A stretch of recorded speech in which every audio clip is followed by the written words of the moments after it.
खंडेश्वर नगरी 2 मध्ये रस्त्याची दुर्दशा, विद्यार्थ्यांचा खडतर प्रवास। नांदगाव खंडेश्वर प्रतिनिधी सागर सव्वालाखे।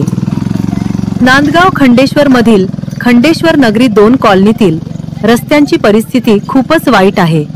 पावसाळ्यामुळे रस्त्यांवर खड्डे पडले आहेत आणि खडी उखडली आहे, त्यामुळे वाहन चालकांना गाडी चालवताना खूप अडचणी येत आहेत। तसेच पादचारी लोकांनाही चालताना खूप त्रास होतो आहे।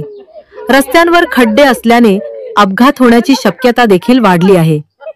या कॉलनीत अद्यापपर्यंत रोडचे काम झालेले नाही, त्यामुळे नगर पंचायतकडून या भागातील रस्त्यांवर मुरुम टाकण्याचे काम केले आहे।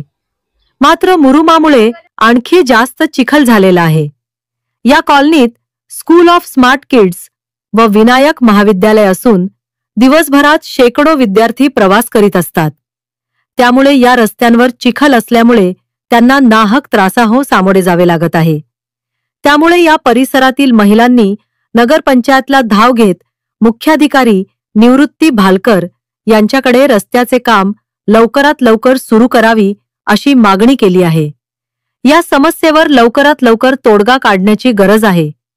नगर पंचायत या समस्येकडे लक्ष देऊन रस्त्यांची दुरुस्ती करावी अशी मागणी नागरिक करत आहेत। मुरुम टाकलेला आहे तरी पण मातीसारखा टाकले काय मुरुम चांगला टाकलेला नाही आहे, तर रोड सँक्शन झाला आहे म्हणत आहे, पण आणखी पण रोड दिला नाही आहे। आणि काय म्हणते आम्हाला चालता नाही येऊन राहिलं, लेकरं बाहेर निघत नाही आहे, तरी ते आमच्याकडे काही लक्ष देत नाही आहे। ती समस्या म्हणजे असं की मागच्या वर्षी पण आमच्या याच्यामध्ये मुरुम टाकलाय आणि रोडाचं कॉन्ट्रॅक्ट दिले गेलेलं आहे आणि तो सुद्धा पूर्णपणे झालेला नाही आहे। आणि येणाऱ्या जाणाऱ्या लोकांना सुद्धा एवढं त्रस्त होऊन गेलेलं आहे की चालणं सुद्धा मुश्किल। आज वास्तविक पाहता छोटे छोटे मुलं पडता वाचले, त्यांना आम्ही स्वतः शाळेमध्ये नेऊन दिलेलं आहे। याची समस्या आणि सर्वांनी हे नोंद घ्यायची का। आणि म्हणजे कसं इथे मुरुम काहीच नाही आहे, पूर्ण चुनकडीचा मुरुम टाकलेला आहे। एवढा चिखल आहे याच्यामध्ये की चालणं सुद्धा मुश्किल। आम्ही 2 दिवस झाले घराच्या बाहेर सुद्धा पडलेलो नाही आहे, तरी लोकांनी आम्हाला असंच आश्वासन देते आम्ही साहेबांना वगैरे की आमचा रोड तत्काळाने करून द्यावे, बस हीच नम्र विनंती आहे मला, बाकी काही नाही। हे मुरुम नाही बाबू, गाईचा कोठा आहे, गाईचा कोठा आहे म्हणून मी आता तरी असं समजतो। कारण मी आज 85 वर्षाची बाई पडत आहो, माझं काही नाही, पण जवान बाया सुद्धा पडत आहेत, त्याचं का करायचं तुम्ही सांगा। जवान बाया अशा पडून राहिल्या, अशा पाया साड्या लेकरं घेऊन पडत आहे, तुम्ही याचा विचार सुद्धा नाही करत। ग्रामपंचायत कशासाठी काढली हो तुम्ही, कशासाठी काढली? बिलं भरा, टॅक्स भरा, बाकीचं कोण कर एवढे काम तुम्ही सांगा बरं। माझं चुकलं का काही?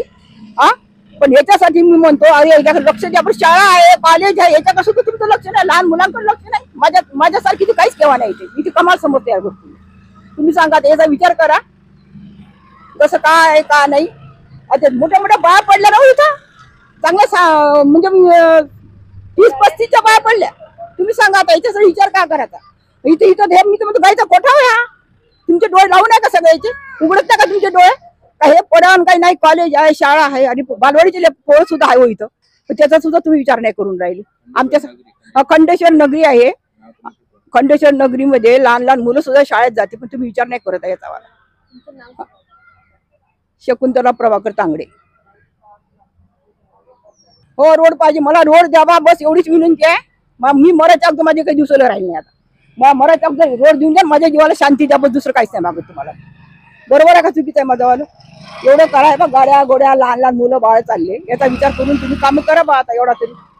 आणि एक तर माझं घर कुठं आहे हे पाहून घ्या तुम्ही। लहान लहान मुलं सुद्धा पडते, अरे गाईचे पाय घसरून राहिले म्हणतात, आमच्यासाठी काहीच केव्हा नाही राहिली ना, तुम्ही काय म्हणून राहिले आता सांगा। एवढं बोलून मी आता माझं भाषण संपते, आता माझ्याशी बोलून हे लहान मुलं घेऊन घ्या आता। कुठे चालली तू? कुठे चालली? गली चालली का? खूप त्रास